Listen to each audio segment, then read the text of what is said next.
Welcome, Buff fans. I'm Brian Howell, joined by Matt Smith. And Matt, we've been able to catch our breath a little bit since the NFL draft. I have. I hope you have. And so we want to let it breathe for a couple days before giving our takes, because it was such a whirlwind weekend. And I was texting you, and I was like, you know, apparently, Shedeur's poor interviewing skills cost me a lot of time this weekend. I'm joking when I say this, but I had no plans of covering Friday night's draft because I didn't think any Buffs would be drafted second, third round, which they weren't. But I thought Shedeur would be gone Thursday night, and Friday night would just have to, I wouldn't have to watch, and then you watch Saturday, wait for those other guys. But no, that's not how it turned out, Matt. Yeah. Uh, you want to give your thoughts on Shedeur Fallen first? I'm Uh, curious to hear what you have to say. one thing, yeah. I mean, We might as well start there. I mean, that's what most of this is probably going to be is our thoughts on Shedeur falling. I'll say this, that obviously it was surprising. I mean, I think everybody thought he was going to be a first round pick. I mean, what did ESPN have? 97% chance he was going to get picked that night on Thursday night. I was fully ready. It wasn't until after the Giants moved into number 25 and picked Jackson Dart that I shifted and I was like, I better write a story about him not getting drafted tonight. And so I totally had to ditch my story that I had already changed three times, thinking he was going to go here or here or here. Um, so yeah, it was surprising. I mean, I know you and I are, and all Buff fans are biased because we've watched Shedeur, but I also think I trust my eyes too, and I feel like he's a fantastic player, and he's a starting caliber quarterback as a rookie in the NFL. But the NFL didn't see it that way. Yeah. This is as surprised by anything sports related as I've ever been. It's as Yep. wrong on anything sports related as I've ever been. Not my belief necessarily in Shedeur or yours, but how the NFL viewed him. And this is it's a complex conversation. It is the largest slide to an unprecedented level in Yeah. major professional sports history. Right. Okay. Hmm. It is a consensus top five player for the majority of the year per almost every talent evaluator, falling to the fifth round. Day Yeah. one pick falling to day three. It was a journey. I'm exhausted still from this weekend, just emotional, even for us, like emotionally, just paying attention to it. And I've covered the draft plenty of times before, doing it, on major market radio, looking at team specific NFL Yeah. media perspective. And so I think one of the things that I tried to do this weekend was give some people some perspective from the NFL side of it, right? Because our side, clearly, we all have a great affinity for Shedeur, but objectively, the talent speaks for itself. So here's really what we learned this weekend: the NFL isn't buying it. They're not buying what he's selling. Yeah. They don't believe in Shedeur. Yep. Okay. And they said that four times over. So it's not just like, hey, the Browns drafted him fifth. So hey, look, they do believe. No, nobody believes in him. Nobody. And there are some really interesting wrinkles to this. So we can talk about the pre-draft process, and I imagine we'll go through some of that stuff. But the fact of the matter is, once Shedeur fell out of the first round of the draft, right? And I would say the week and a half leading up to it, it felt like that could actually start to happen. Like that, there was some major steam behind his stock actually starting to fall, which, I kind of chalked up to just talk. This is lying season. That's what NFL draft season is about. But once he fell out of the first round, and really, Brian, outside of the top 10, his entire career trajectory changed. And let me explain that for Buffs fans. Mhm. When you're outside of the top 10, teams don't build around you. They don't invest in you. You represent little more than a flyer. That's the truth. Even if you're Yeah. a late first round draft pick, that is a significant change in how you start your career. Typically, those guys get less time. Typically, those guys have to fit in with what's already there. And especially if you're a day three quarterback, you're going to be going into training camp not only taking the fewest amount of reps, but you're going to be going with the threes and the fours. That's not easy either. I've I been in. disagree with you in this situation, though. Okay, well, let me finish and then we can Yeah. get there. Let me just explain how it happens for fifth round draft picks, okay? Because there's a list I saw this morning that was quite eye opening about players who fell as far as they did per consensus pre draft, and the names on there are eye opening. So, look, Brian, there may have been some teams who were intrigued in what he could bring as a backup quarterback. But the Yeah. fact of the matter remains, nobody wanted everything that came with it as a backup quarterback. The NFL doesn't want cameras in the backup quarterback's locker. That guy's not supposed to talk. He just needs to hold the clipboard and not exist during the Mm-hmm. season. I mean, let's just be honest. The only reason that you should even ever know who that guy is for the most part is if your starter isn't up to muster or he gets hurt. I mean, let's Right. just be honest, right? So with everything that comes with Shedeur Sanders, it's going to be very loud. And you do not want a lot of questions being asked about a guy who's not your plan. So it did not surprise me that teams with a solid plan at quarterback said, no, we're not doing that. We're not putting our guy through that. Trevor Lawrence's, right? Right. The Matt Staffords, like all those guys who are, they're good, but also like you can maybe see the end of the tunnel for their, starting quarterback lives in the NFL. No team is gonna shake up a guy like that because that would rattle somebody's confidence. It just would, and teams don't do that. I mean, we've seen Yeah. example after example of it. However, what you're seeing is an NFL team across the board, all 32 of them go, "You're not that guy." That's what they think. That's what Yeah. they think. Why they think that, I think remains to be seen. But again, I think I'll just simplify it by saying the road is really long. Okay. The way the Browns went about it is about as backwards as you can do it. And it also, I don't need to think, I know this was not a GM head coach decision because they took their backup in the third round. This came from upstairs. It did. And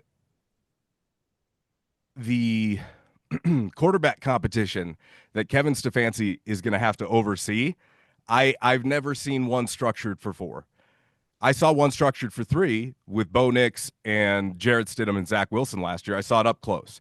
And Mm-hmm. let me tell you how long you get to prove yourself in a legitimate more than two-man quarterback competition.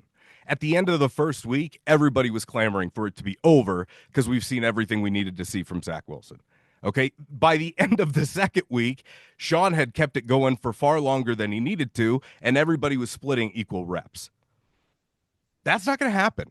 Shedeur's going to have to rotate in and out with Dylan Gabriel with four, and he will be going with the threes and the fours. So Shedeur's going to have to find a way, beyond a shadow of a doubt, to prove that not only is he better than Dylan Gabriel, but he is worth more to the Browns as potential value than Kenny Pickett, who they just traded for, who's a former first-round pick. For pennies. For penny, well, but they still gave up value for him, right? I mean, they still did. They gave up more Minimal. than they did to acquire Shedeur. So my point Similar. is this. Similar. Okay, my point is this, is that he's going to have to be good enough to beat those guys out. And I'm Yeah. not saying that he can't be because I believe in him, but he's going to have to do it with the deck stacked against him. They may give him a real shot. They may, but he's definitely not going to have the reps that some of these other guys have unless Yeah. they go, you know what, Flacco, you're in the league now, what, 15 years? You can rotate out, this series, and we're going to give another one. But the fact is that teams don't keep three quarterbacks on their roster typically. Now, in 2023, there were 13 of them that did it. Last year, I don't believe there were as many that kept them on the roster. And the way it works is that if you're not on the 53 by the time training camp ends, then you are released. And if a team Yep. wants to come pick you up, they can. And if a team doesn't, then you are free to sign to someone's practice squad.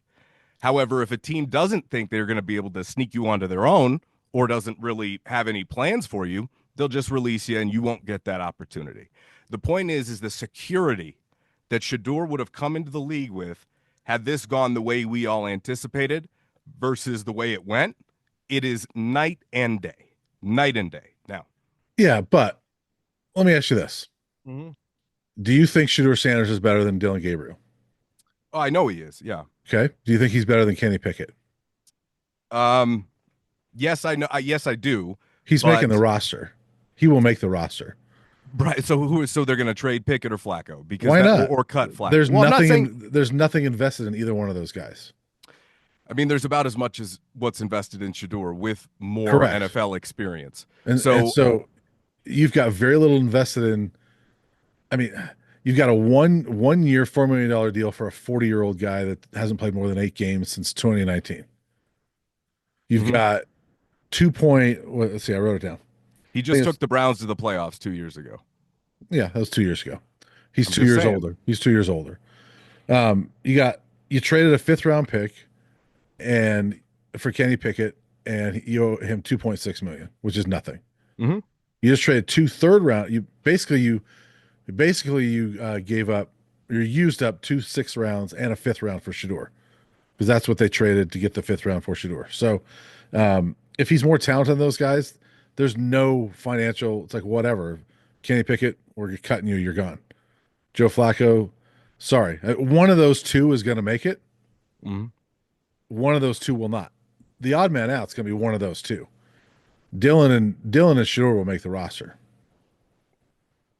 I would hope so, Brian, but that's not a guarantee. And to frame it like It's not a that guarantee, but I think it. I think isn't it right is. either. I'm just Why? telling you Why? why because you've got two guys who have a lot of NFL experience, and the Cleveland Browns aren't Mm, just going to say you're a fifth round pick. Yeah, okay, you got some upside, but we're going to get rid of these other two. Now they could. I'm not saying that. not What the I'm other trying two. One of them. Okay, so what I'm trying to do is I'm trying to give this to fans from an NFL side, okay? This Yeah, isn't how I feel. This is how things usually go. So I hear you, but normally for any of his peers, if it wasn't Shedeur Sanders, they would have no shot in this competition. Understand that. Anyone else, pick a name, they would have zero yes, shot. A team's not cutting their third round pick. They're not doing that. So I Gabriel's a agree with lock you. to make Yeah, the roster. My point is that anyone else in his position 9 out of 10 times does not make the roster, probably 10 out of 10. Let me explain what I mean, okay? And I'm except that yeah, real quick. Let me yeah, let yeah, me say yeah, real quick. yeah. There's never been anyone in his position. I mean, This there have this is been a. other quarterbacks, but nothing to this degree. That's No, what I'm saying. nothing Like to as this I degree. was started out, there's never been a guy No, projected as a top five pick. I mean, there's been no. plenty of fifth round picks. There's never been one that's projected as a top five pick that is in this position. So he's a first round talent, first second round talent Yeah. that has a fifth round label. So let me give you a couple examples of guys who have fallen in the past based upon where they were ranked on the big board, okay? These are just a couple of names of, let's see, what do I got here? 30 names, but I won't read them all, of players that were quote unquote the biggest draft steals. And what do I mean by that? Well, let's say Shedeur, the big board had him ranked very highly, but he goes in the fifth. That means he's the biggest quarterback draft steal of Right. all time, 2016 through 2025. Let me just read you these other names: Malik Willis, Sam Howell, Matt Corral, Desmond Ritter, Justin Fields, Josh Rosen, Jake Fromm, Nathan Peterman, Quinn Ewers, Deshaun Kaiser, Jacob Eason, Connor Cook, Mason Rudolph, Spencer Rattler, Brad Kaya, Lamar Jackson, one starting quarterback here, Drew Lock, Brandon Allen, Michael Pruitt, Will Howard, Tanner McKee, Jalen Milrow, Hendon Hooker, Luke Falk, Will Levis, Kyle McCord, Mike White, Will Greer, Chad Kelly. It was eye-opening for me when I saw that list, because the truth is when guys that are really highly touted in college fall sometimes like that, like I think of Jimmy Clausen, you know what I mean? Like some of those names, those guys haven't had a great track record. So I'm just looking at it from the NFL perspective. None of this is my opinion. I know fans are going to be pissed, but this is not what that is. I hear you. No other peer in his situation, I would give more than a 5% chance to make the 53. Truthfully, I probably give like a 25 to 30% chance, but it's not much more than that. And Yeah. so what it comes down to is how this happened, right? Because it doesn't make sense. It still doesn't compute. I'll probably go to my grave not understanding this. I was, again, shocked, dismayed, disgusted, questioning myself, confused, the entire, the whole 9 yards, because I believe in him so wholeheartedly. So don't think for a second that what I was just talking about represents my belief. It's just from the NFL perspective. So how it happened. Is there a universe where Shedeur interviewed so badly that it caused him to just fall off a team's draft boards like Boomer Esiason this morning said that it did? I don't know. I don't know, maybe. But what's clear is that clearly they overestimated, and so did we. Clearly, we overestimated the leverage that they would have in this situation, in my opinion. Yeah. Because if you skip out workouts, if you skip doing stuff, if you do things on your own terms, I think more than skipping things, I would say he really did things on his own terms, wouldn't you, as far as the pre-draft process Right. goes? Yeah. So if you Well, he do skipped some things. I mean, the combine, yeah, yeah, Big yeah. I 12 mean, Pro Day, certainly, I don't even fault him for not doing the combine. It's because, as we wrote about back then, I mean, he was at that point in time, which was not mm-hmm, too long ago, mm-hmm. he was universally thought of as one of the top two quarterbacks, and those top quarterbacks hardly ever throw at the combine. Correct? Most I of don't, them, I yeah, don't most fault of him for them. that. I think it's Neither do I. I think it's more so things like you never ran the 40. I don't know that that mattered. Let me finish where I was going, and we can get back to it. He didn't do some of those things. And Mhm. on its surface, on face value, I don't think not throwing out at the combine really mattered. Right. But when you don't do that, you have to ace everything else. And it was my assumption that he was going to do that because I believe in him, that he would have taken the requisite Yeah. respect to the process. And I'm not saying he didn't. But what's clear is NFL teams believe he did not. Yeah. Okay? That's the fact of the matter. They believed it so much so they said no 4 consecutive times. The Cleveland Browns, before they took him, had 6 chances to six. They could have taken him 6 times. So again, these are just facts. Again, this is how the NFL views him. They don't view him as him. They don't view him as that dude. He's got Yeah. to now go prove that he is that dude. So again, I think there's time for reflection. It's too late now.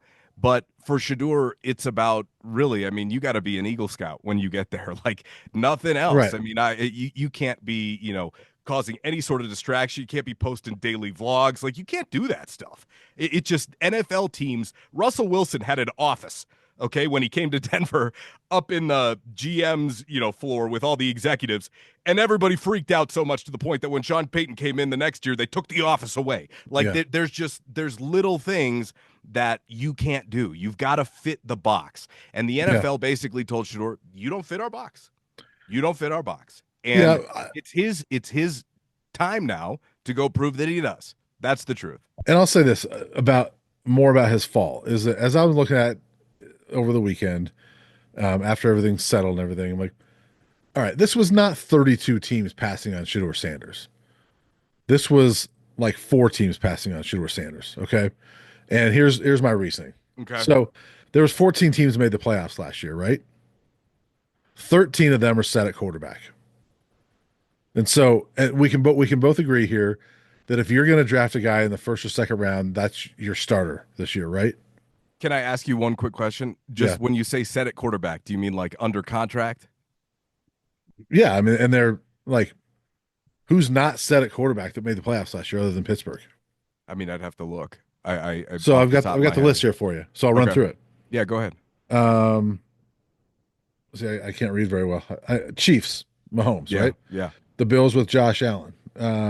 Eagles The, with Ra- Hurts. the Ravens. I'm just going to the AFC real quick. Okay. Lamar. The Texans, C.J. Stroud. Yeah, The Chargers. yeah. What's- Herbert. Herbert, yeah. Broncos, Bo Nix. Yep. The other AFC team that made the playoffs is the Steelers. We'll get to Okay. them in a minute. Right. So they're all set. Would you agree? Yes. Okay. NFC, Jared Goff with Yep. the Lions. Jalen Hurts with the Eagles. Yep. Baker Mayfield with the Bucks. He's got a new deal, right? Yep. Rams, Matthew Stafford. Now that's one that we've talked about. They are tried to get rid of him this offseason. but they are recommitted to him, right? They're set for this year. Yeah, for this year. Yeah. Vikings, JJ McCarthy. I know he hasn't played for him, but they just Yeah, but they drafted wouldn't him take last year. Shedeur in the first round. Yeah. Correct. Commanders, Daniels, they're set, right? And the Packers with Jordan Love. So Yeah. they're all set, right? Okay. So then from there, you have, let's see, I got my list here. 5 other teams that did not make the playoffs that in the last 2 years have drafted a quarterback in the top 8. So they were out. of the running too, because you're not going to draft somebody in the top 8 again after you just did it last year or the year before. Okay. Yeah, So okay. that's the I'll give that one to Falcons. you. Falcons, It's Michael. most typical, yeah. Right. And so then you've got 8 non-playoff teams that I would say are set at quarterback. Okay. And so that's like the Bengals, right? Yep. Um see I need I hate having to wear glasses, Just Matt. do it. You'll be all right. Okay. Sorry. I'm Everybody old. make fun of Brian. Okay. He's wearing his glasses. Here's my other. Here's the non-playoff teams that say are set at quarterback. The Dolphins with Tua. Okay. He's got a contract, so okay. Set-ish, right? Yeah. The Bengals with Burrow. Yeah. The Jags with Trevor Lawrence. The Raiders now with Geno They Smith. paid him. They paid Trevor, right? Like they paid him, so they're That's my committed to point. him. Is they Yeah, paid yeah, these yeah, guys. yeah, yeah. Geno Smith with the Raiders. Dak Prescott with the Cowboys. Sam Darnold with the Seahawks. They just paid him, right? Yeah, but not a lot. No, but they paid him. Yeah. Then the Cardinals with Kyler Murray, and When I say paid him, I mean like they made them right, their franchise quarterback. We're talking like right, over 30 million a year. Yeah. right. This last one is debatable, but 49ers with Brock Purdy, Okay. they're set-ish, right? Okay. And so then that leaves 6 teams. Okay. Yeah. The Steelers, who Yeah. it's clear with their hindsight, looking back at the draft, it's clear they're holding out for Aaron Rodgers. They believe that's their guy this year, right? Sure. Yeah. The Jets, it's clear they're going with Justin Fields this year because they didn't, but they didn't pick anybody. I guess. I mean, I wouldn't say well, it's clear, but I would say that I mean they were on the table as one of these teams. Yeah. But yeah, I guess Titans, who went with Cam, so they're now set, Right. and that left 3. Okay. So you got the Giants, the Browns, and the Saints. And it's from what we've heard, it's the Giants that he really fumbled things with. And so that's the report, right? Is that the Giants sent him the binder and he wasn't prepared for the workout. So they were out on him. Daboll is also like, trying to catch these kids, tripping at every last turn Correct. that he can. But in their minds, they were out on Shedeur with all that. Yeah. So the Giants, yes, they pass on him, but they get Jackson Dart. So at that point, the market becomes 2 teams. It's Browns or Saints. And, the Saints I don't have no idea why, but the Saints go Tyler Shuck. I don't know how they believe in Tyler Shuck over Shedeur Sanders. And then the Browns eventually go with him. So I think the market was small, is my point. Your point. No, it definitely wasn't the size that it was last year. However, like if Shedeur had been universally considered one of those guys, the Jets at 7, they wouldn't have cared that they took Justin Fields. They would have leapt at the opportunity to draft Shedeur. So while I'm with you mostly on that logic, there are some teams that would have, like Steelers and Jets, I would throw in there that if they truly felt like Shedeur was that guy, they would have said, let's go. So, okay, maybe as far as position of need goes, maybe 32 teams didn't pass on him 4 times, but 32 teams passed on him at least twice. Like, yes. there was a bunch of teams that said no, even to being a backup. And part of that is because of what they perceive to be a lot of noise coming in around him with. And the truth is that if you were that guy, they might have done it anyway. Like if they really believed in him, even a team that had their quarterback, 3rd round comes around. I mean, that's a valuable trade chip. Now, I will say, when we talk about rounds 2 through 4, those are rounds where you get starters. So drafting a quarterback at, a backup quarterback, rounds 2 through 4, doesn't make a lot of sense because you're passing up on maybe an offensive line starter, maybe you're starting corner, your nickel, maybe, go down the list of positions that you can find starters at, receiver, et cetera, et cetera. So it didn't make a lot of sense. So after we got out of the first 2 rounds, that's when I kind of said, okay, I don't know where this thing ends because clearly there's not enough teams that are in love with him to the point where even if they have like Jordan Love was drafted highly even while Aaron Rodgers was there. So if Shedeur was that guy and he slipped to the, back end of the first round, the Rams were there. I'm just saying like there were teams that didn't even have him on their board clearly. Otherwise you don't fall to the 5th round. Right. Not as that talented of a player. And I was reading that Daniel Jeremiah, who I consider one of the best draft guys going, he's awesome. He predicted 99 of the 100 top 100 on his big board. And they all went in the top 100 except for Shedeur, who was like in the, I think, high 20s. Yeah. Either way, it was an injustice. And my true feelings on it were shocked, dismay, disgusted, like pulling my hair out, going, make it make sense to me. But what Right. happens here is you have NFL teams drafting on physical traits. Okay. He doesn't probably have a single physical trait that makes you go, but it's what he does, putting everything together, and his IQ and his head. That is his best physical trait. So Yeah. the ironic part of it is that typically when you come in with that type of a buzz as that accomplished of a player, some of that off the field stuff kind of gets, you know, you turn the other cheek on it. We saw it. Baker ran away from the cops on video and Right. was the number one overall pick. Right. Like, tried to run away from the cops is probably a better way to put it. But Right. we've seen types of things like this before. What the NFL is saying more than anything, because they're in a winning business, is that they don't believe in him. Yeah. That's the truth. And so whether it's 4 teams, whether it's 6 teams, whether it was 32 teams 4 times, 32 teams 2 times, the NFL said, okay. But see, and I'm not trying to justify it, but this is more what I was talking about there was more of the trying to make it make sense Mm-hmm. in that, and this is where Yeah. those rounds 2 through 4, this is where I'll push back a little bit on the all 32 teams passing on them is that you're right, because that's where you get starters. And so if you're that team that like, if you're the Bengals Yeah. that thought you were going to make the playoffs and you didn't, Yeah. okay, there is no point for you to draft Shedeur Sure. Sanders Sure. at that point in time because you need starters to get back to the playoffs. I right? understand. I understand what you're saying. So yes, to me, in hindsight, when you look at it, I'm sitting there stunned as the third round, fourth round ends. But in hindsight, when you really think about it, I'm like, well, it makes sense if he didn't go in the top 2 rounds that he would slip all the way to 5 because Yeah. all those teams are trying to get starters, and at that point, nobody wants him as a starter because at that point, then everybody has their starter, and so then the conversation becomes, what kind of situation did he go into? And this is could be a whole other debate because I think in hindsight, when you look at all this, he landed in the very best spot possible for him to make a roster and have a shot to start this year. Because he just landed with, I would argue, the most unsettled quarterback situation in the NFL. Yeah. If Aaron Rodgers goes to Pittsburgh, then yeah. Correct. Only if that happens. If not, then the Steelers really miscalculated this whole thing. I think they might have done that anyway, or did that anyway. They did anyway, right?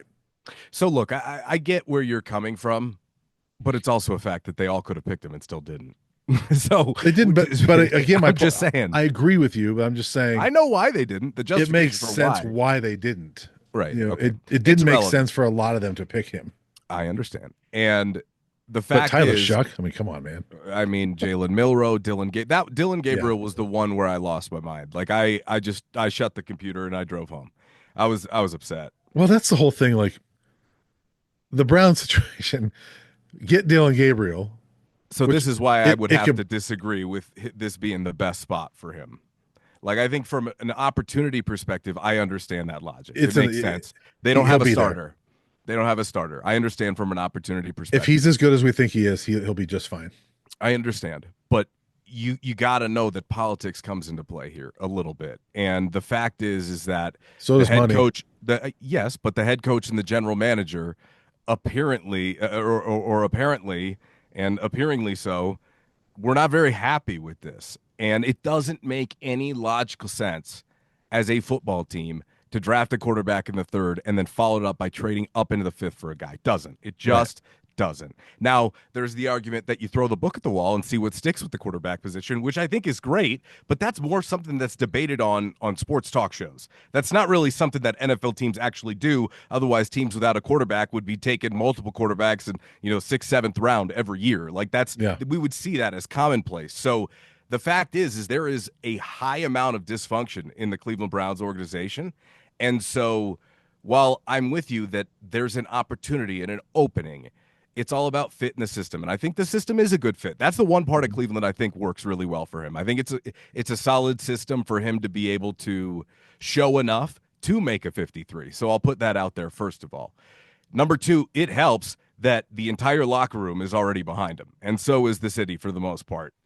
That's kind of what comes with Shedeur, is the popularity and the stardom. He's already got one of the highest selling jerseys in the NFL. It's insane. And when you heard the crowd pop on day 3 in Green Bay when they announced his name, it was, I've never heard that at day 3 of the draft. Again, Yeah, his stardom is undeniable, but he has to make his value more valuable to a team. And what I mean by that is like the value on the field.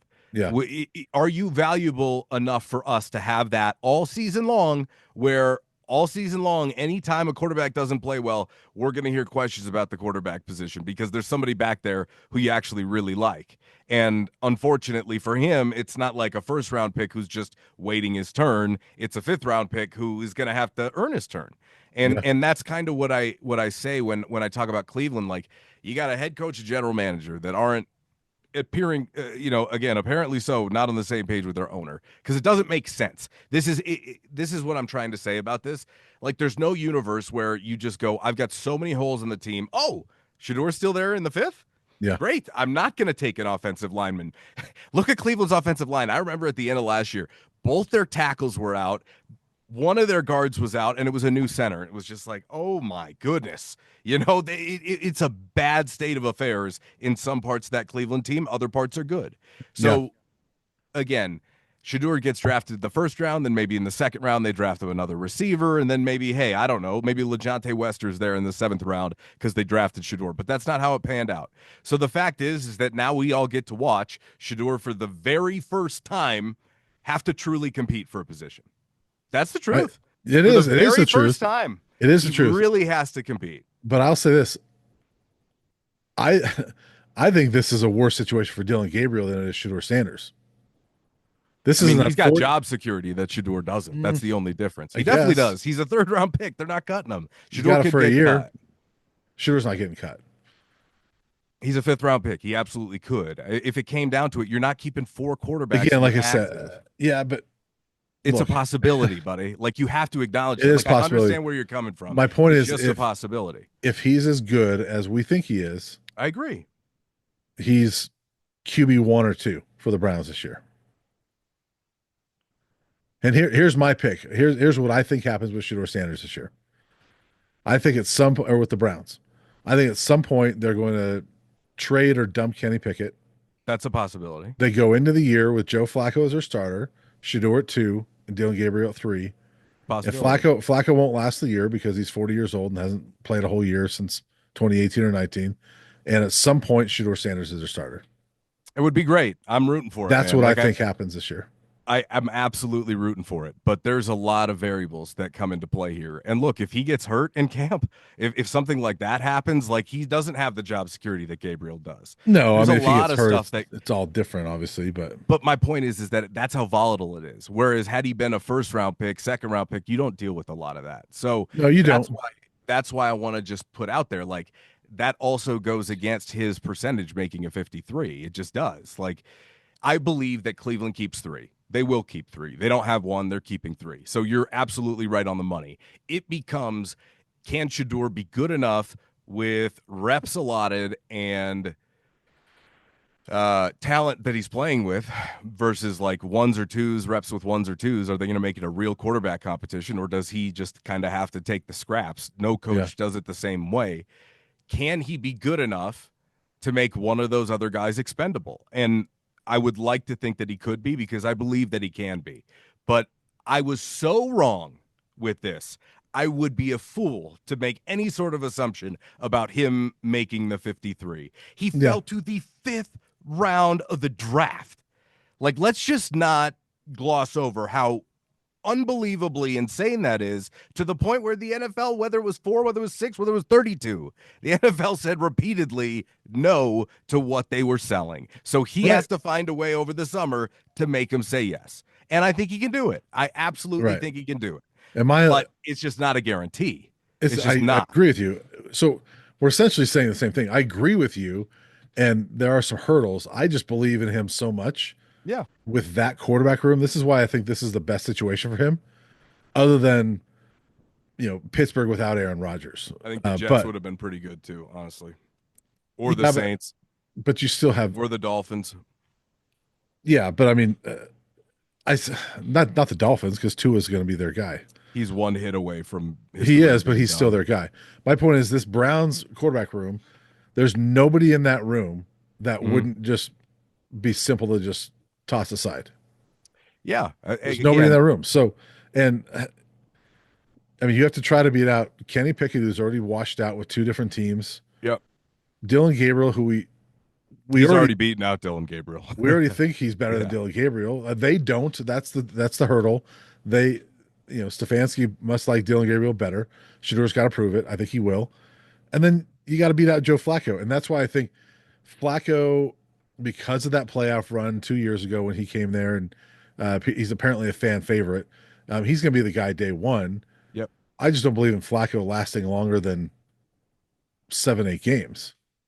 And I think there's a really good chance there's multiple quarterbacks that play for Cleveland this year. Right, Absolutely. right. There's no doubt about that. There's no doubt about that. 2 years ago, One there of was those 5 guys that started for a quarterback for them. look, will one of those be Shedeur? We'll see. I hope Yes. so. I Yeah. genuinely hope so. I cannot definitively tell you that. You can call it. I just you can't definitively say it based upon what he's got stacked against him. I'm calling it though. Okay. That's fine. Call it. I'm I just got no saying. problem with it. I'm just all I'm doing is giving you what it looks like Well, I from was an wrong. NFL perspective. 2017 was the last time he played more than 9 games in a season. Yeah. 8 years There's ago. no doubt. So Oh, fine, I Joe know. Joe Flacco start whatever. By mid-October, Shedeur's your guy. Okay. Okay. That's what I'm calling. All right, good. I'm And glad I'm and glad you're confident in it. Dylan Gabriel, yes, he's got stability for this year.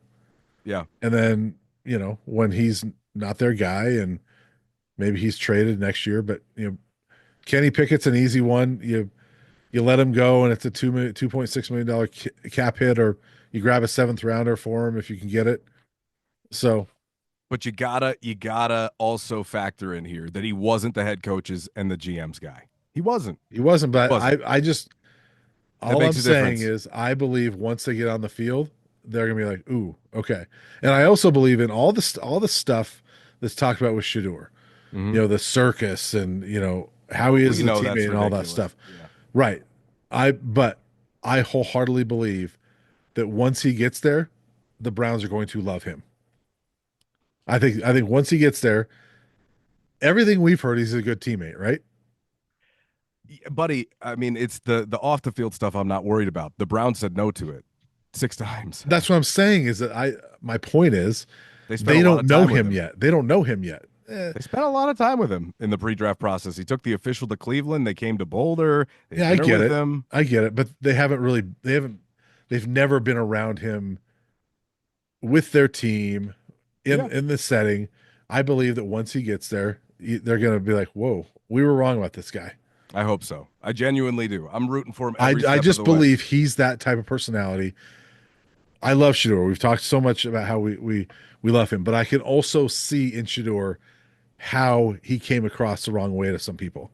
But you realize that if the general manager and the head coach made Dylan Gabriel the pick at third overall, how much Shador is going to have to do to overcome that? Because that is an admission of them being wrong, and that's the Yeah, last thing these guys ever want to do. It's humiliating. yeah, I but mean, it's that is a easier. that is a fireable offense for taking a third round pick in Yeah, Dylan Gabriel that instantly gets outshined by Shador. I just don't think that he's gonna get quite as fair of a shot as you think he will. And but my he's point is that in those limited opportunities, he's going to have to be pretty close to perfect. That's what I'm yeah. trying to tell you, and consistent every day. And My so I've right. seen him do it, but it's just a stacked deck. That's all. I just think it's not like he's having to prove himself and he has this major hurdle of a first round pick he's got to beat out. True. It's a third round pick. True. This is Absolutely. not this is not the same as well, it was the Redskins at the time, Commanders, drafting RG3 and Kirk Cousins in the same draft. Kirk Cousins was never going to be the guy because RG3 was he number one overall? He was a top three Mm, guy. yeah, I don't even know if I I don't don't think remember. I don't so. remember, but he was the guy, right? Kirk Mhm. Cousins was never going to be the starter that Right. that first year. This is not the same thing. I mean, it's easier to admit a mistake on a third round pick as it would be if Dylan Gabriel was your first round pick or But even your second round yeah, pick. but it's almost worse because it's a third round pick that you just absolutely threw in the trash. Right. Like it's almost worse. And so for a GM's perspective, I could see Right. him wanting to hide that decision. Yeah. Like there's a lot that goes into politics in pro sports. Sometimes Yeah. you're better, but a guy in front of you's got a bigger contract or had a different opportunity or was the coach's guy and you get screwed. It happens all the time. And and again, it's I know a lot of people are going to be like, "Hey Matt, you're being negative." I'm being real with you. I Anyone know you else are. in Shedeur's Yeah. position are would be I mean, I would give, like I told you, a 5% chance to make the Yeah. roster. Shedeur has a better chance than that, but it's still an uphill battle. It just is. Yeah. I will say this. There's been 8 quarterbacks taken in the 5th round since 2000. All 8 made the roster. Really? Yep. Which ones? Can you read them to me? Yeah. You have to put your Gotta do the glasses back glasses on? again, Matt. Yeah. These are just 5th rounders. Okay. Okay. I'm really interested to hear that. Okay. Starting in 2000, Mm-hmm. Jake Fromm made Okay. the roster as Buffalo's backup to Allen. There was none in 21. 22, Sam Howell makes the roster for the Commanders behind Carson Wentz and That's who it was. Okay. Taylor Heineke. Yeah. 2023, there was 4 of them. Clayton Tune in Arizona made it Mhm. behind Kyler Murray. Dorian Thompson-Robinson in Cleveland. Hey, will you go back to the start so we can Yeah. talk about the situation real quick? Just go back. I mean, we They're were all looking different. for I it. know that. Yeah, yeah. But I I just don't. want to. I want to I clarify. don't think any of these there was no quarterback picked in front of them. I get it, but yeah, go back to 2020. Jake Fromm. Jake Fromm, Um, and I can't even think of who was ahead of him at that point. well, I mean, There Josh was like Allen. nobody. Josh Oh, for Allen was the start. Buffalo? Yeah. Okay. So Wasn't Josh Allen. Fromm the was starter. not a Giants draft pick? The No, Georgia quarterback? no, he's with the Giants now, I believe, but Okay. he made Okay, the so he roster was with backing Buffalo. up. He was Mhm. backing up Josh Allen. Yep. So 2022, Sam Howell backing up Carson Wentz and Taylor And Heineke. Heineke. Yeah. Yep. Okay. 2023, Clayton Tune backing up Kyler Murray. Yeah, they had nobody else. Dorian Thompson-Robinson in Cleveland was backing up Deshaun. Mm-hmm. Um, Clifford, the guy from Penn State. What was his first name? I forgot to write down Sean his first Clifford? name. Sean Sean Clifford. Clifford. Yeah. I think Backing he's up Jordan Love. still the backup for Jordan Love. Yep. Minnesota, Jaron Hall was the backup for Kirk Cousins and actually started a good portion of that year because Kirk got hurt. Mm-hmm. So that was 23. I think he got like one start. Jaron Hall. Was it just He one? played a lot. He played a lot, but it was just Yeah. one start. Okay. Yeah.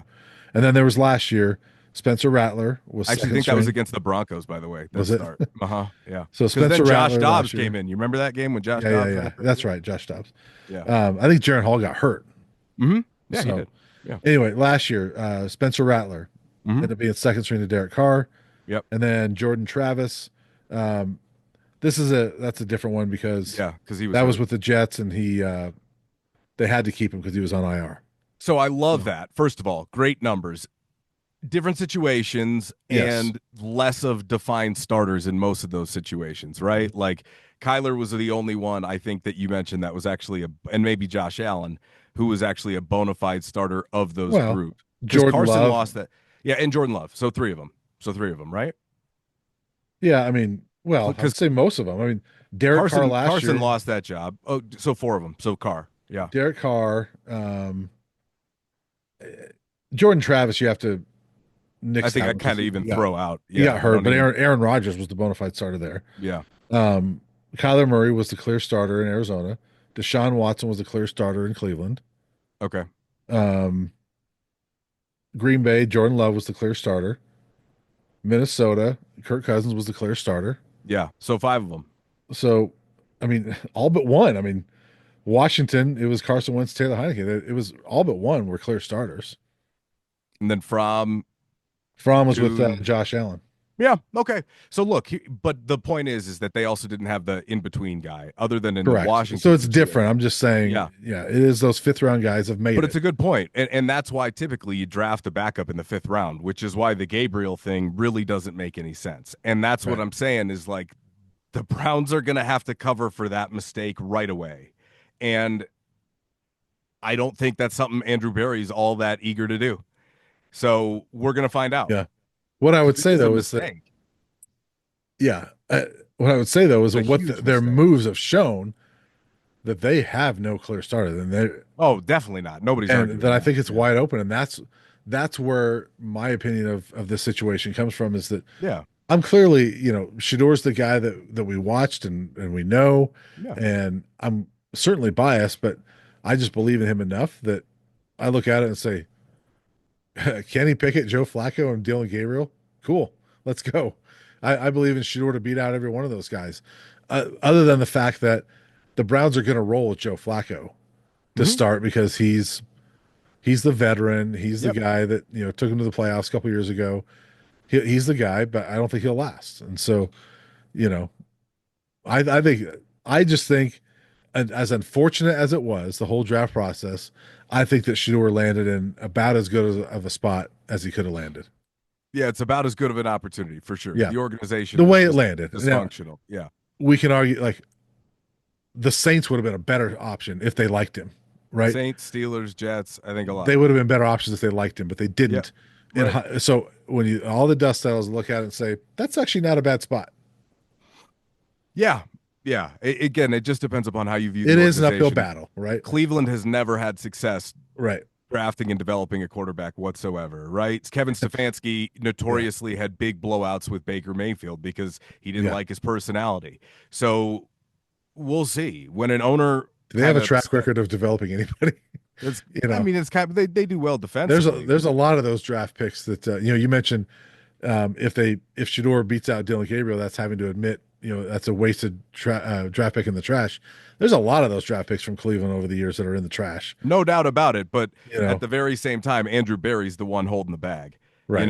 That's kind of the point. And typically you don't want Yeah, to point out right out of training camp that you're doing that. I mean, yeah, unless it's so obvious, but they're gonna give Gabriel the opportunities to beat Shador. yeah, Like that's gonna be given to him. And I'm yeah, not saying that he's gonna do it because I think there is no universe in which Dylan Gabriel is a better player. But yeah. make no mistake that it's a dysfunctional organization. No healthy functioning organization does that. That's kind of Right, what that's really what I'm trying to say. So whatever right. happens in Cleveland, if some weird wacky stuff happens, don't be surprised because it is the Cleveland Browns and fit Hmm. matters. And so look, Brian, I'm rooting for him every step of the way. It Hmm. was as crushing for me as it was for anybody else to watch him go through this. But I also am trying to look at this thing from an NFL perspective. And if he wasn't prepared in some of these meetings and Hmm. he doesn't take a second to be self-aware, then that's going to show up too. And so as much as I believed in him, I've never been more wrong about anything in my life. I would be the absolute last Yeah, person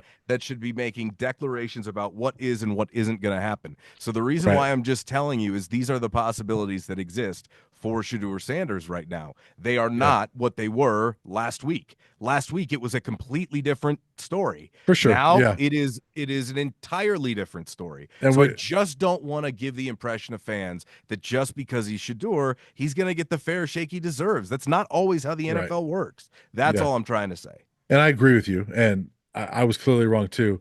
I'm just going. I just want to put out there my bold prediction. I'd have I taken think. him number one overall. Yeah, I You know mean, how I believe in him. right. I just want to put out there my prediction. I mean, I want to be definitive with it that what I said that I think that's going to happen. He's number two coming out of camp. Flacco gets hurt at some point, doesn't last, and Shadeur's your guy. And I think at some point this season, Shedeur is the starting quarterback for the Cleveland Browns. So that's my pick. Let's move on to the other guys because it's funny. Travis Hunter was the number two pick in the draft, but like we said sort of last week, because our draft preview was all about Shedeur because he was the most polarizing. He's still the most polarizing. Travis is just an easy one to analyze because it's like, yeah, that was a great pick by. I mean, you can go back to Cleveland again, right? You and I were texting during the draft, like, how close was Cleveland to having Travis and Shedeur on the same team? Um, so yes, Cleveland does dumb things. They gave up an opportunity to go to get Travis Hunter.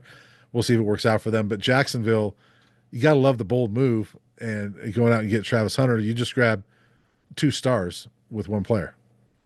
Yeah, and that's kind of the other part of this from Cleveland's perspective. They're basically telling you they don't think they're anywhere close to winning right now. Yeah, That's what they're telling you by trading away Travis, because that's not something you do if you think that you can compete, because yeah, Travis is the exact player you want in a compete window. So what did they do? They acquired a first round pick to take a quarterback next year.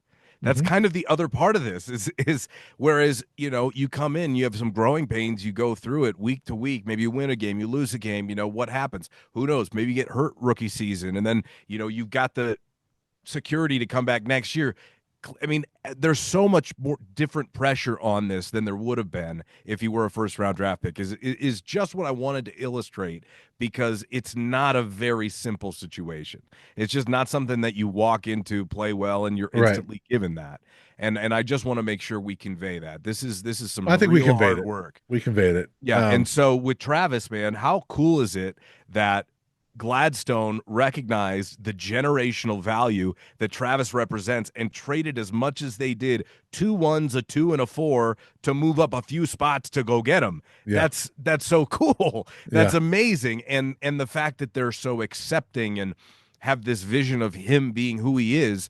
I've said it a million times. You don't draft Travis to be Justin Jefferson or Patrick Surtain. You draft him to be Travis Hunter, the first two-way superstar in NFL history, and Yeah. he's going to have an opportunity to do that. Trevor Lawrence, look, his career is so weird to me. I was really high on him as a lot of people were coming into the league. Hmm. He's obviously in an interesting situation. They had one good season in Jacksonville, but outside of that, he has been all over the map and more bad than good. But they paid him anyway Yeah. because that's how scared these teams are of losing franchise quarterbacks. Right. So I actually tweeted at Trevor Lawrence that night. I was like, "You better thank your lucky stars, sunshine, because here comes this guy who can save your job quite literally."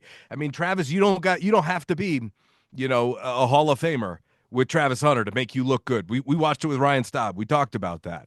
So with Brian Thomas in that receiving core on the back end, they got some good players in the secondary. I hope they don't screw it up. I Yeah. don't know what else to say. That's kind of Yeah. what you get when you're talking about a top end of the draft pick. You go to a bad team that's typically dysfunctional. And Jacksonville, outside of 1 year in 2019, where Blake Bortles took them to an AFC championship, since Mark Brunell has not been a good football team. So Right. Travis Hunter has a chance to go in there and quite literally change the overall trajectory of that franchise. And the fact that he gets to do it in Florida is great too. And the fact that they love him is amazing. All those videos that have come out, how supportive they are.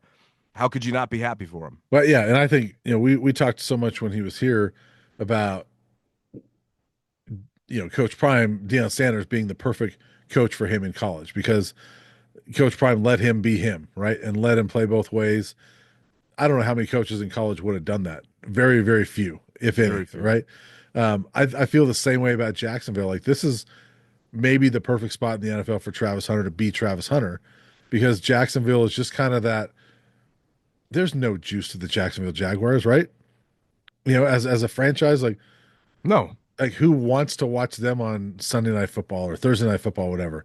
Now nobody. you do, and this is a not hometown but home state kid Yeah, that is excited about coming to your organization because that's been one of his favorite teams, if not his favorite team.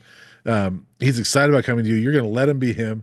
The fans are going to show up because they want to see Travis Hunter. We saw that here in Boulder, and the fans want to see Travis Hunter. And you've talked about it. The fans here and we all would show up for warm-ups just to watch him. right. So I think he's in a perfect spot for him to be Travis Hunter.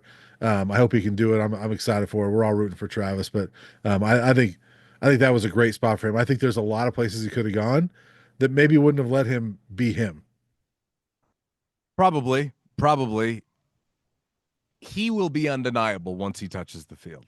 Yeah. Right? Like that's what we know about Travis. There's going to be a lot of guys that want to go at him and test him in camp, and he's going to pass those tests Yeah. with flying colors, I might add. So I'm glad that he's in a position where he's got the support he needs organizationally. And the fact that it's a new regime with Gladstone taking over as general manager, being a young guy who's really hungry. I love the fact that, I mean, it's a ballsy move in your Yeah. very first decision as GM to trade next year's first and to move a bunch of other assets to go get him. But that's what's cool is clearly they recognized his talent and his value and his worth.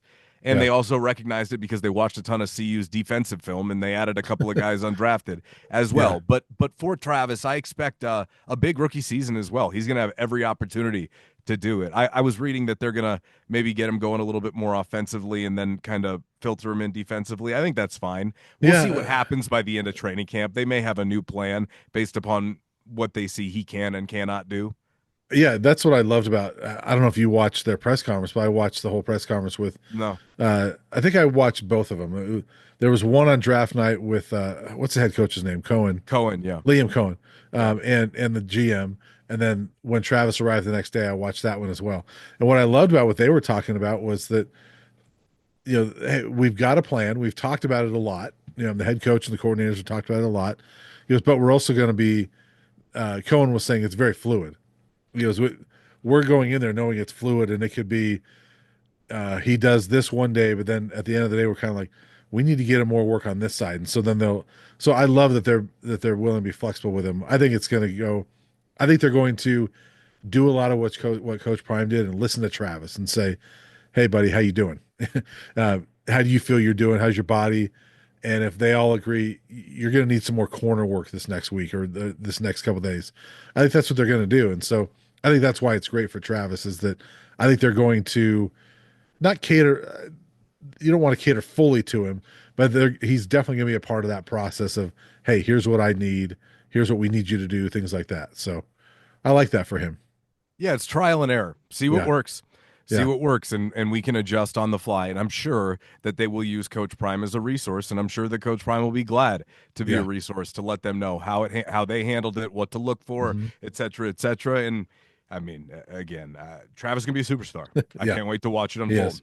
He'll be fun. A couple other guys drafted. LaJohntay Wester goes to the Ravens, You called and it. Jimmy Horn. Yeah, we our draft preview we were kind of back. You thought Jimmy would go first. I thought LaJohntay would go first, and it was what 4 picks. I think there was Yeah, it like was four close. picks between them.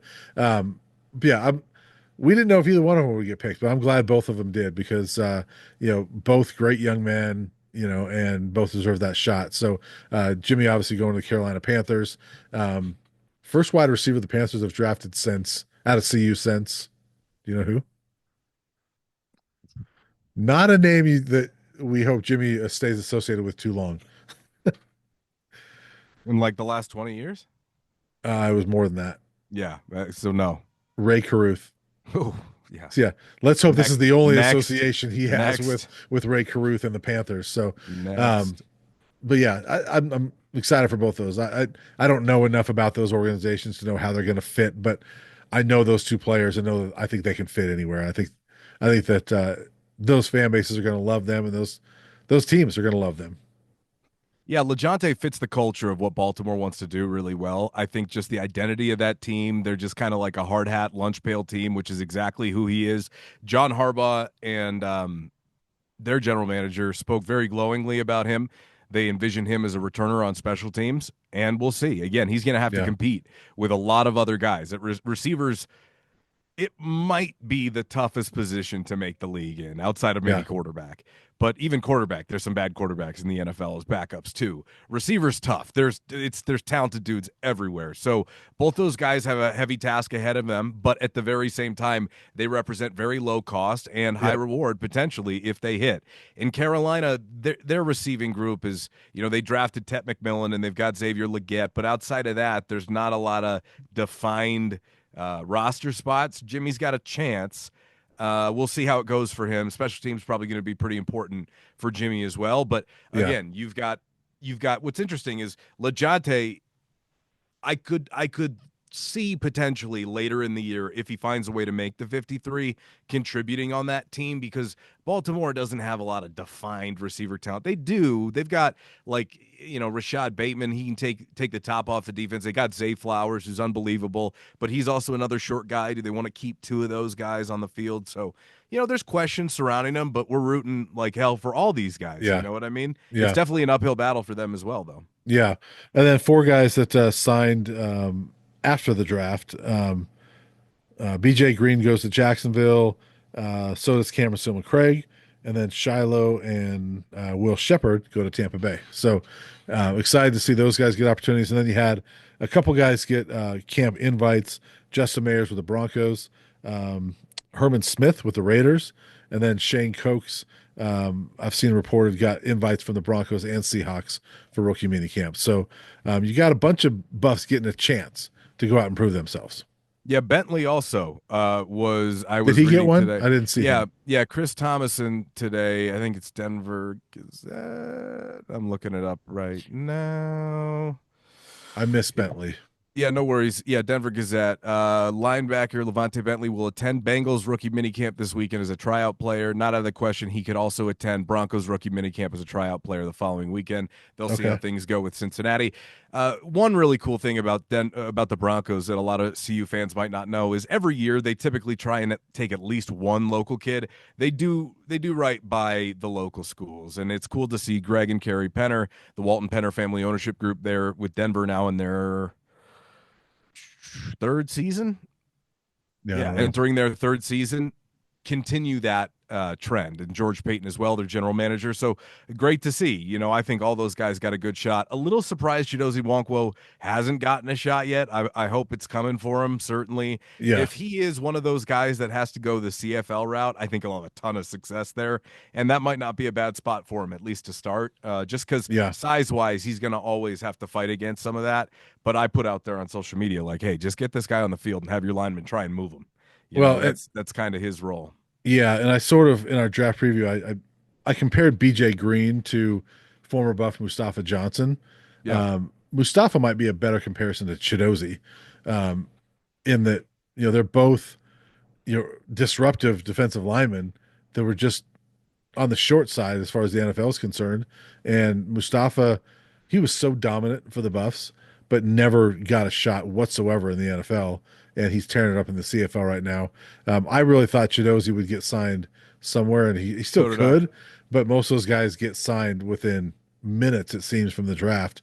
So it looks like he's not really getting much of a shot, which really surprises me.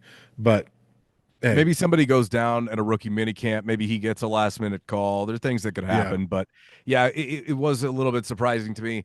Not all that surprised to see Mark go unsigned. I mean, I love Mark Mark Vassett, but Vassett, yeah, yeah, he's not an NFL guy. Unfortunately, there's a ton of different options for him to pursue professional punter's sports. so hard I mean, it's to so make hard. that. It's Yeah, so hard. I mean, you got to have an absolute howitzer. I mean, the punters, like I yeah. was, Tyler Loop from Arizona, the kicker, got drafted to be Justin Tucker's replacement. And that was the first thing I thought of. I was like, well, Justin Tucker might not know it yet, but he just lost that job officially. I mean, he should Yeah, have probably a little while before for some other reasons, the yeah, Ravens kicker, but Tyler Loop's got a leg. Like, yeah, it's funny.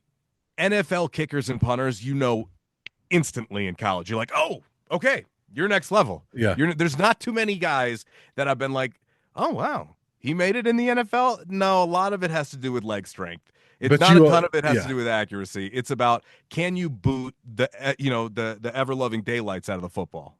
and you also know if you're a kicker or punter and you get drafted, you're golden. You're on the team. 100%. Yeah. So 100%. they're not drafting you to compete, really. I mean, Yeah, they're Broncos drafted a punter too. I saw Jeremy yeah, Crawshaw, something like yeah. that. I can't remember his name, Yeah. but yeah. So a lot of Buffs getting opportunities, and real quick to wrap up, I was telling you before we started, I always hate the way too early mock drafts because they're way off and they're just dumb. But this is way too early because the Buffs don't even have their full roster yet. But we want to look ahead to who might be the draft prospects for the Buffs next year. Are there any? And I'm looking at this roster, Matt, right now, and if you look at just seniors, not guys who would have to declare for the draft early, I don't know if there's draft picks on this team. I mean, let's go through. I mean, here's the seniors real quick. I mean, Caden Salter at quarterback. No, he would have to have a phenomenal season, and even then, he'd have to. I just don't see it for him. Great college quarterback. I don't see him in the NFL. We'll see. A receiver, Sincere Brown, Terrell Timmons.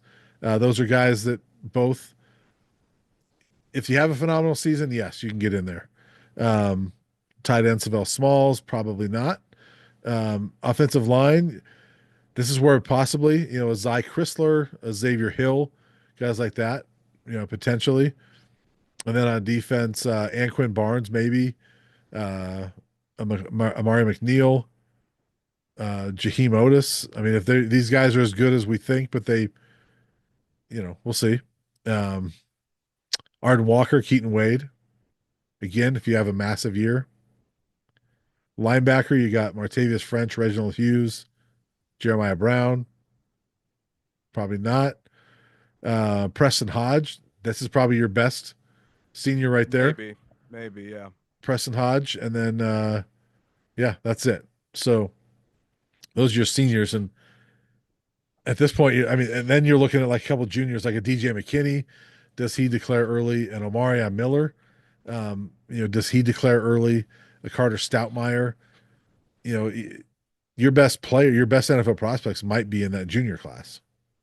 Yeah, I think McKinney and Hodge would probably be the two guys that I put above everybody else. Yeah. If anyone else becomes a draft pick, it is a surprise to us both right now. Yeah. And that should probably tell fans out there a lot about the talent level on this team, right? I mean, okay, Colorado had what, 4 guys drafted this year. It put a lot more of in camps.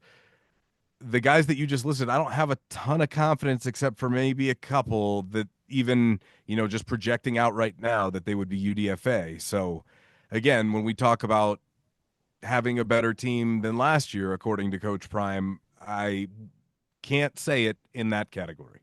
Yeah. And this is not us ripping on the roster. This is basing it on look what the NFL just said to the Buffs 100%. this year. And 4 draft picks was great, but you don't have a Travis, you don't have a Shedeur, No. and And the NFL just told you they considered it to be mostly Travis. That's right. what the NFL said. But even still, I mean, if you had a quarterback like Shedeur, he'd If Shedeur's a 5th round pick, Caden Salter's never touching the NFL. correct. That's the point, right? If LaJohntay Wester and Jimmy Horn are 6th round picks, it's an uphill battle Terrell for Timmons ain't getting drafted. Terrell Timmons probably not, based on his career at this point. Sincere Right. Brown, he had a great year at Campbell, but it's at Campbell, so we'll see. So just basing off of what we've seen at this level now, it's hard to project anybody that's saying, yeah, that's a draft pick. I mean, They I should have a feel top like 10 pick the next year. yeah, with Jordan Seaton. Yeah. Um, but I mean, I feel like a guy like Arden Walker, if he takes that next step and becomes a really productive pass rusher, then maybe. I think there's guys that can play their way into it, but there's nobody right now I look at and say, yep, that's a draft pick. Yeah, man. I mean, if BJ Green wasn't drafted, it's going to be tough for Exactly. Arden to get drafted. So I'm with BJ you. was a guy, you remember Big 12 Media Day, Coach Prime was saying, we think there's more than 2 first round picks on this team. And he mentioned BJ Green as a potential first round pick. BJ didn't get drafted at all. So, Yeah. um, yeah, Hey, it's can I hard. ask you? Can I ask you if you believe there's going to be any repercussions for the program based upon the lack of maybe? I mean, it wasn't like it was a lack of success. They placed a lot of guys into NFL camps, but the lack of high-profile draft picks. No, I mean, I think it's funny because going into Saturday, I saw a lot of people asking that, like this narrative, like if there's nobody else drafted here, that's a huge indictment of Coach Prime and all that. They wound up tied for the most draft picks in the Big 12. Yep. So no, I think that them, I don't even know if rallying is the right word, but having 3 guys drafted on Saturday and winding up with 4, I think that you can. I mean, if you're selling this, and Coach Prime always says he doesn't sell, and I get it, but if you're selling it, it's the most draft picks CU's had in several years. It's tied for the most in the Big 12. So yeah, and you can point to the fact that all these 4 guys immediately after the draft got signed as UDFAs. So 8 guys from that team are getting a contract from the NFL. So no, I Yeah. don't. But that said, I look at it and like, there's no draft picks on this team right now. At least 2026 draft picks on this team right now. Jordan Seaton is a draft pick. I think It, I think if DJ McKinney has the year we think he can and decides to leave early, he's probably a draft pick. But we'll see it what they would do in make the me transfer portal. it would make me think twice if I were a quarterback that really had NFL aspirations of going to any sort of small school. It would really make me think twice because clearly NFL teams didn't grant Shedeur any leeway on the obstacles that he had to deal with at Colorado, which shocked me. That's Yeah. probably the most surprising part of this, is that scouts, GMs, and coaches couldn't see the forest through the trees. But look, if they don't like you, if they had preconceived notions, if you rub them the wrong way, we're talking about multi-billion-dollar franchises. They're not all of a sudden just gonna be like, oh well, this guy was kind of an asshole in the meeting, but we're questioning whether or not he takes too many sacks, this and that. I'm not going to give him the keys to my $5 billion franchise. So Yeah. it would make me think twice, because Shador is about as good of a talent as we'll ever see at Colorado. About if I were a quarterback wanting to play in the NFL, playing at anything other than a big school, I would Yeah. absolutely make me think twice. Because if I don't have the offensive line that everybody else does, I'm going to get punished for that. If I don't have the scheme everyone else does, I'm going to get punished for that. I just saw today a local guy here, and I'm not going to bring his name up because I don't respect him enough to bring his name up, but they did say on their show, Shedeur was taking too many sacks. And then what was the other comment that really triggered me? Now you're going to have to hold on one second while I look this up, okay? Because it was an important point I wanted to make. Hold on one second. Okay, so they said Shedeur takes too many sacks. And then, da da da da. Come on. Oh, here we go. Oh, the entire CU offense was designed to inflate his stats. That's what somebody said. Which, look, I mean, are they a pass first offense? Yeah. Was it Yeah. because they were trying to inflate his stats? The only time when I would have given you that argument was late in the game against Colorado State, when they were trying to pour it on a little bit. But that was more because they wanted to twist the knife into Jay Norvell, in my opinion, than it was, I actually. think I think there was a better example than that actually. Okay. Oklahoma State. But I think Sure. that was Yeah. more so you're That was trying to Heisman. At that point, you're in a Heisman race. I you're really don't yes. have any problem Those with are that. you're trying to get a Heisman, make a statement there and go out with a bang in front of your home fans. But that's And that was after the Kansas game, wasn't it? So you kind of yeah, needed a little bit of goodwill yeah, coming off of that. yeah. So that was I the and last game. I wouldn't even I see what you're saying with CSU.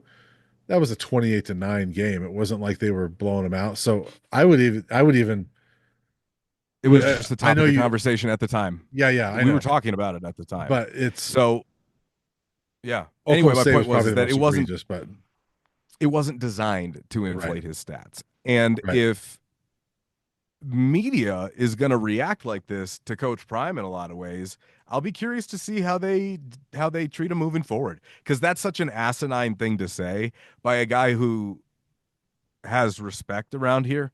But again, they're not around ever, and I saw it this morning, and I almost said something, and I was like, there's a lot of those. You don't have to swing at every pitch with this type of stuff. I will say, there was a sense of relief from me after Shedeur got picked. Like, okay, we can hand off the defending of Shedeur, the constant guarding. Like, now that's somebody else's job a little bit, to a degree. I mean, CU fans are going to feel differently, but it felt like over the course of the last 2.5 years, every time a fake story came out, if you and I or Adam or Jake or some of these, if we didn't dispute it, no one would.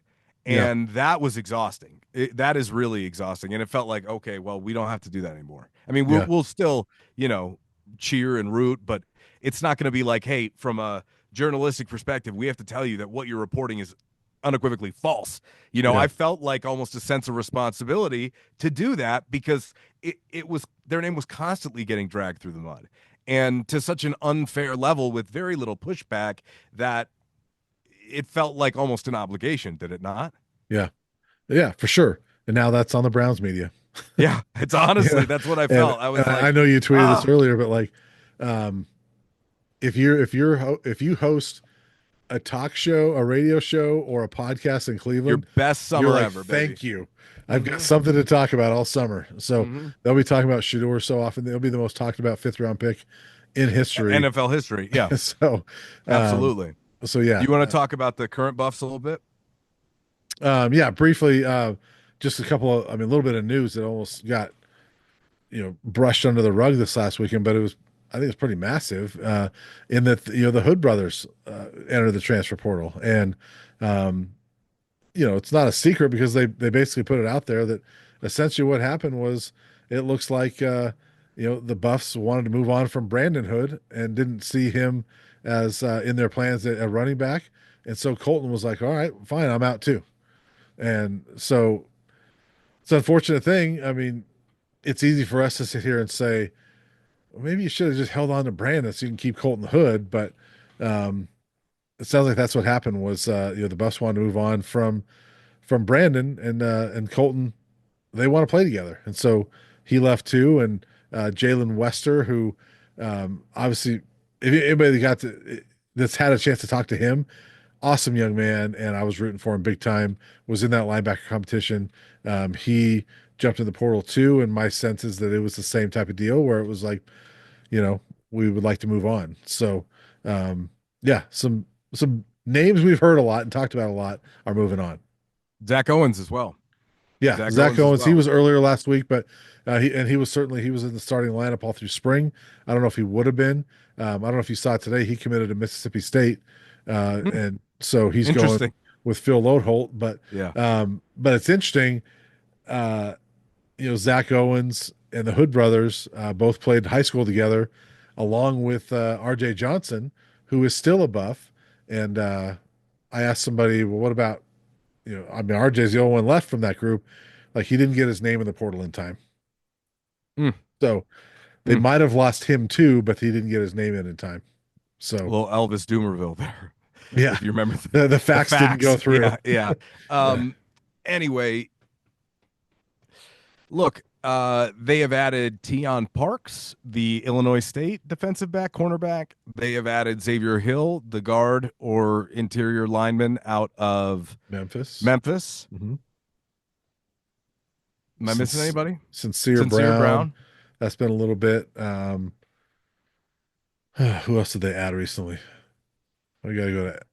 I don't have it right in front of me, so I'm gonna go to Adam's Look, yeah, board. because But those are the only three names that pop off the top of my mind. They lost Cash, they lost Augustive, now they Cash lost going to Brandon Texas Hood. Tech, by the way, that came out this weekend, Yep, where he yep. got wasn't a start. He didn't start at Texas Tech, but that was the game where, well, he had previously come in against Arizona.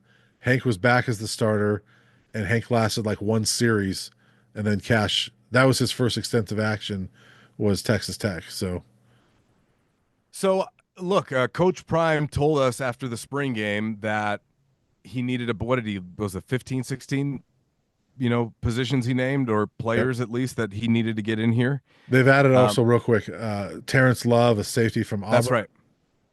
That's right. and They got him too. He was yep. the number one safety in the portal when they landed him. So four guys so far this spring.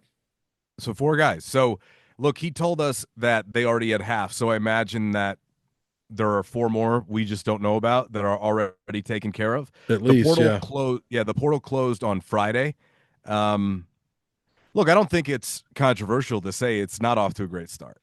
Um, what's confusing to me is they were reportedly supposed to have gotten more in NIL resources, which was part of the inclination for Coach Prime to sign his contract. I don't see much evidence of that yet, or maybe there hasn't been anybody willing that they've been willing to throw maybe a little bit of extra money at to save, which I think is a possibility. None of those guys, I would say, are necessarily mission critical. When you Right. add up all of them, they represent some good depth, some good positions that you would have liked to have, Right. and I don't think they planned for some of them. Right. Or expected some of them, which always happens. It happens at every school. This is what everyone is having to deal with. We'll see how it goes in the rest of the portal. The spring transfer portal is not the best of the best. So No, but I am curious to see. They have had success in it before, though. yeah. So I'm curious to see what they bring in. And I'm not going to make too many premature judgments based upon guys we do or don't know yet. Coach Prime already told us they had half of those. So I assume we're just waiting on announcements for half of those guys. Yeah, I would assume, but again, I know it's early and they're going to add more people, but when we're talking about like NIL money, as you mentioned, the evidence is not there that Not yet. they've got it because I would say one of the guys I was excited about the most that was looking at the Buffs was Keelan Marion, the kick returner receiver from BYU, who announced a couple days ago he's going to Miami instead. They brought in the running back. What was his name from Cal? Javian Javion Thomas. Thomas, Yeah, Javion Thomas. Yeah. and he chose to go somewhere else. I can't even remember where he's going. He's going somewhere else. So, and this Javian Thomas was not like a massive star. And he was the number one back in the portal. He was an upgrade, but these are guys I think that if they had money, you might Yeah, it land would them. be a I mean, problem. these guys we know they're grabbing money, right? They're grabbing money somewhere. So, Miami and dang it, I wish I knew where Thomas. Do you know where Thomas is going? UCLA. Oh yeah, that's right. So these teams have more money, and if you look at the four they grabbed, I really like Xavier Hill. Like Xavier Hill, all conference guy from Memphis. On the offensive line, that's a huge pickup. But outside of that, Sincere Brown, we'll see. But not very productive. And then he goes to Campbell and has a big year. But he's from Campbell. Isn't it kind of like a Javon Antonio pickup? That's kind right. of what that one feels That's like. what it Yeah. feels like. Tion Parks, Illinois State. That's an FCS guy. Terrence Love was a backup at Auburn. So I know he was highly rated in this year's portal, but he's a backup. So this is what we've talked about in the past, Matt, is that, you know, year one, it was like, they were grabbing FCS guys and FBS backups. Year two, they started getting some FBS starters. Well, so far in the spring, what they've got is kind of FCS guys and FBS backups. Yeah, look, it doesn't instill a great deal of confidence, and it feels a little bit more like verification that Shedeur and Travis were truly their primary draws when in recruiting. However, again, there's so much opportunity that exists here. It's like, why would you not want to come play here when you could have all Yeah. this coaching? Well, they must just not have the money for it, or Yeah. they don't want to dole it out, which look, that's their prerogative, and I really don't have much of a problem with that. But the fact is like that's how you compete in today's I, I, college football. I think if they had it, they'd give it out. I mean, I would think so. you I would would think think a so. team. I mean, when you sign I Coach don't want to Prime to the make contract, assumptions, but I would think so. I think when you in this signed Coach specific Prime to case. what you did, that's a sign we're going all in.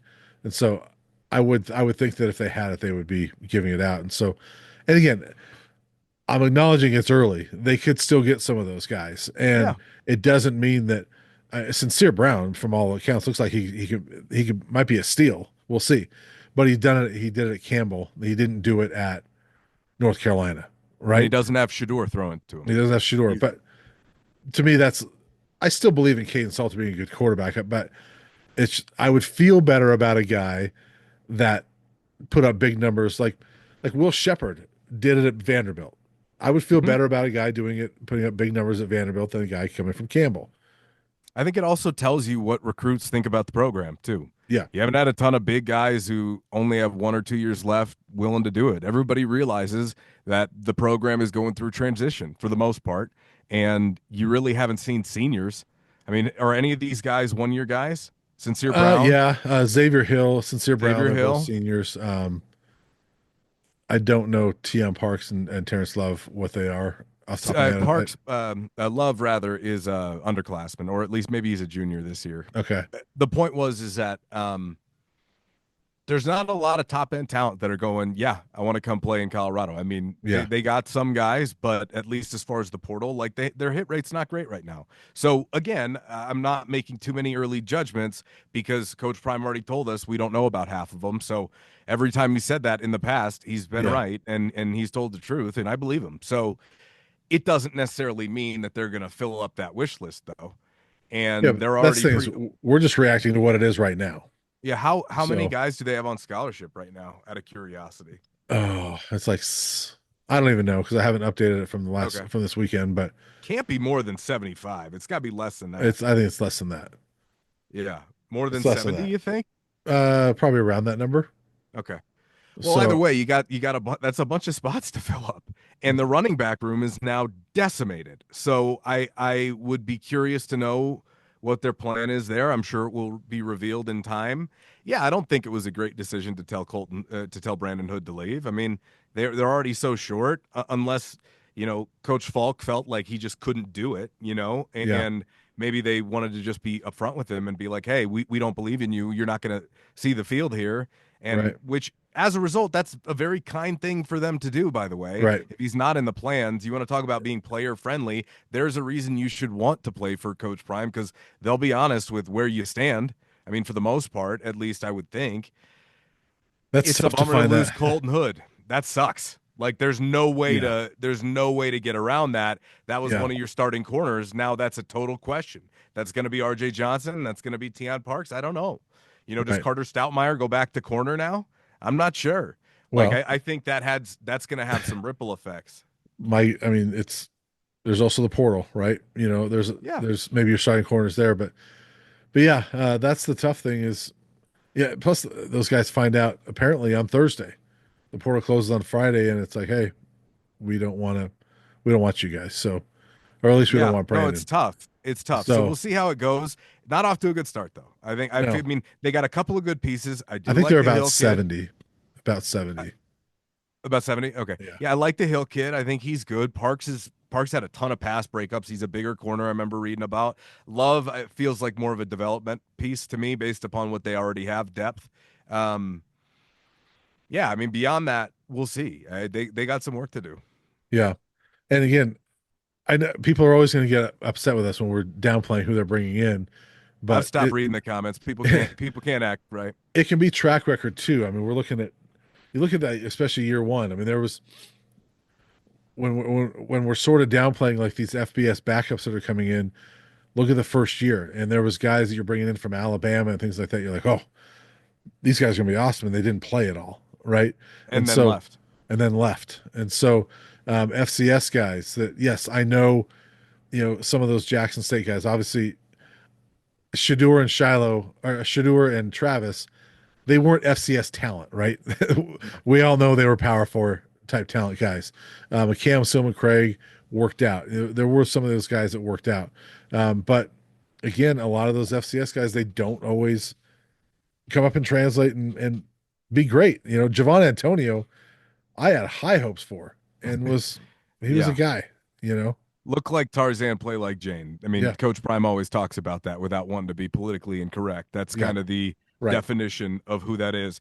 right. He kind of even made that comment about Quincy Wiggins. Like I know that Quincy Wiggins is coming along. He's like the guy looks like Tarzan, and he didn't say it, but he wanted to say we got to get him to stop playing like Jane. What he Like said you know what I was, mean? Like that's he said he looks like Tarzan.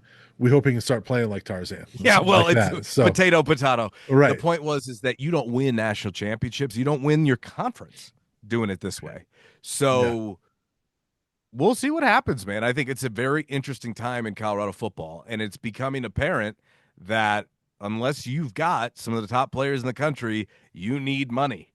Unless you're going to develop the hell out of these kids. But right now, with college football, until ADs and presidents and the NCAA says, okay, we're ready to collectively bargain with somebody to represent the players so that, okay, you do become employees, there's gonna be this constant cycle, right. and we unless they totally limit the transfer portal, which they actually already have, right? Like you can't uh, jump in the portal until like December now, right? I mean, I I think don't think so. the portal reopens until then. Yeah, So unless you're a unless they graduate or your head coach leaves or whatever. right, a graduate is different as an Yeah, underclassman. Thank mhm. you for pointing out that distinction.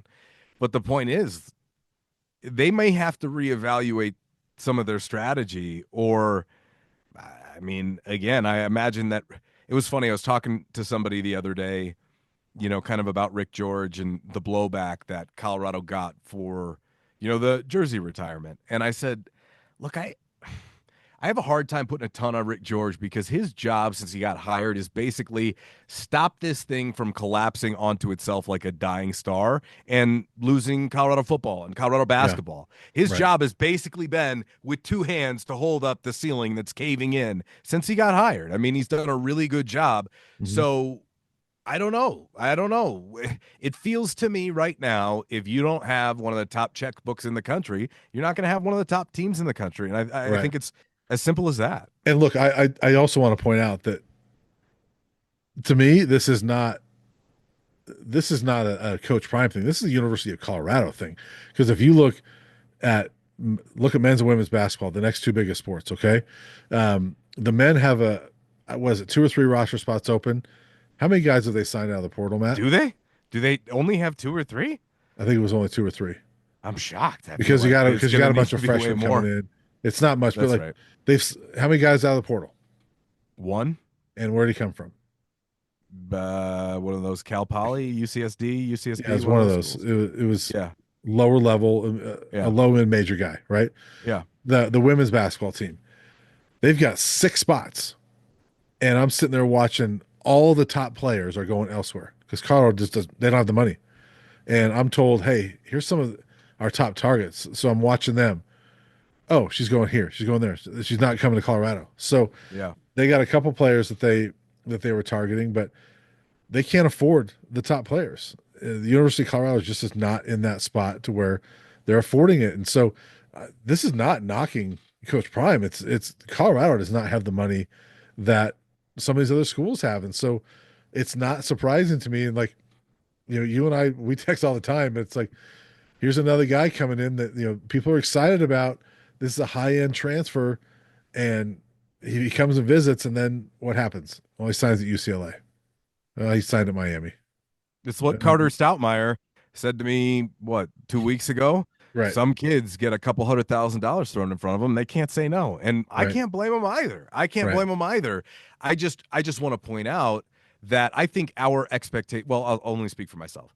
My expectation for CU this year is about a bowl game. If they can get to a bowl game this year for Colorado football, I Yeah, will be pleased. I think that is a that would be successful that'd year, be a fantastic year in my a opinion. fantastic year, a Yeah, fantastic year, especially considering what they're dealing with. yeah, However, I just think that like moving forward, the further and further you get away from the 9-win season, the more the pressure ramps up, the more the eyeballs ramp up as to, hey, are you not meeting that standard yet? And or still continuing to meet that standard.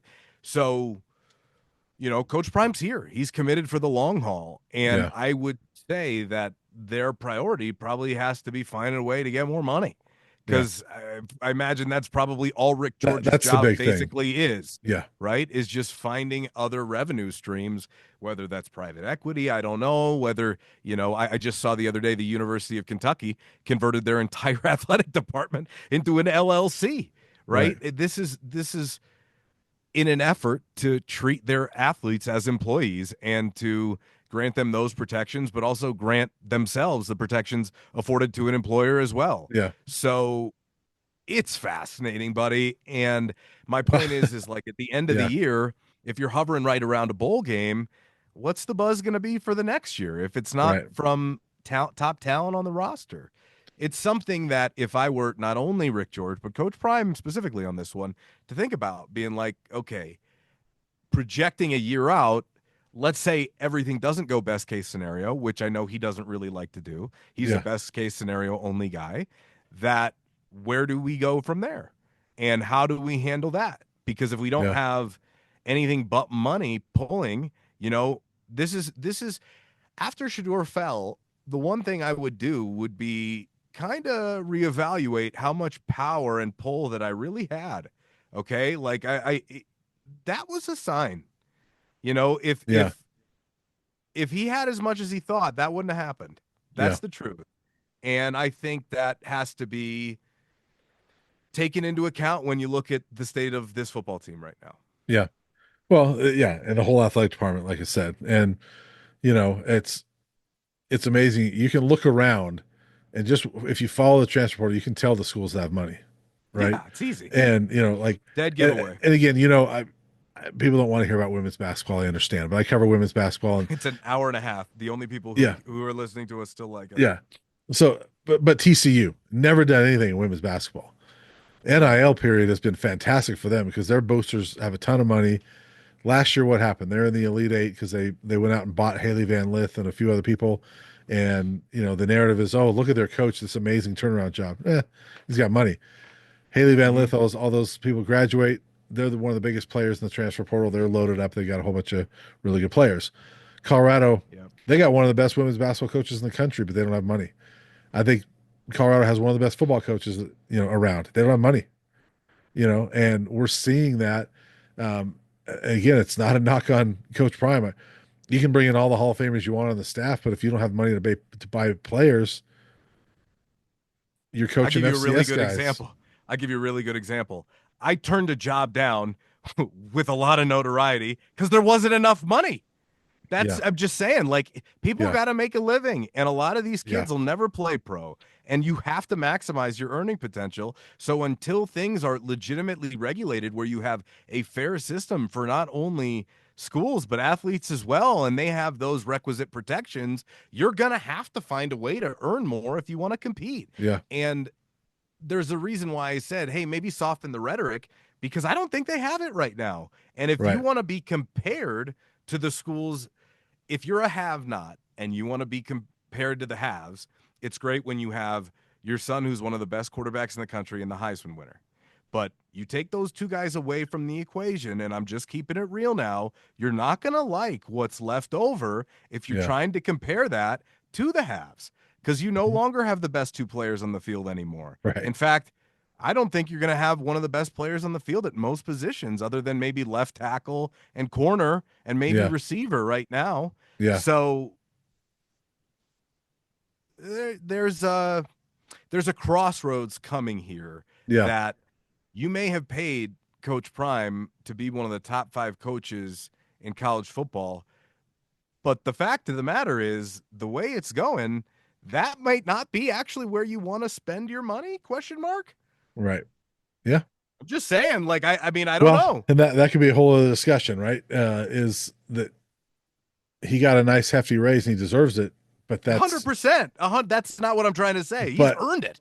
he's earned it. But if But that's all you got, if that's where your resources are going, again, that could be a whole other discussion, Matt. there's a So bunch of coaches that aren't as good as him, that aren't close to the program builders, that aren't close to the popularity, that aren't close to the pull, but they're out recruiting the hell out of them because they got more money. right. It's the truth. Because their So boosters, we'll see. they have richer boosters. I mean, Like we can talk BYU's about loaded, right? we BYU, talk about yeah, Colorado alumni stepping up, but Colorado doesn't have oil money like that. right, You know what I mean? Colorado's yeah, not the Mormon church. Like there's a lot of different places that have some yeah, really deep pockets. We got some tech guys. You know what I yeah, mean? Like we got some tech geniuses, but outside of that, I mean, I don't know how many of them went to see you. yeah. All Just right, saying. interesting stuff, Matt. All right, buddy. We'll talk to you soon. Sounds good.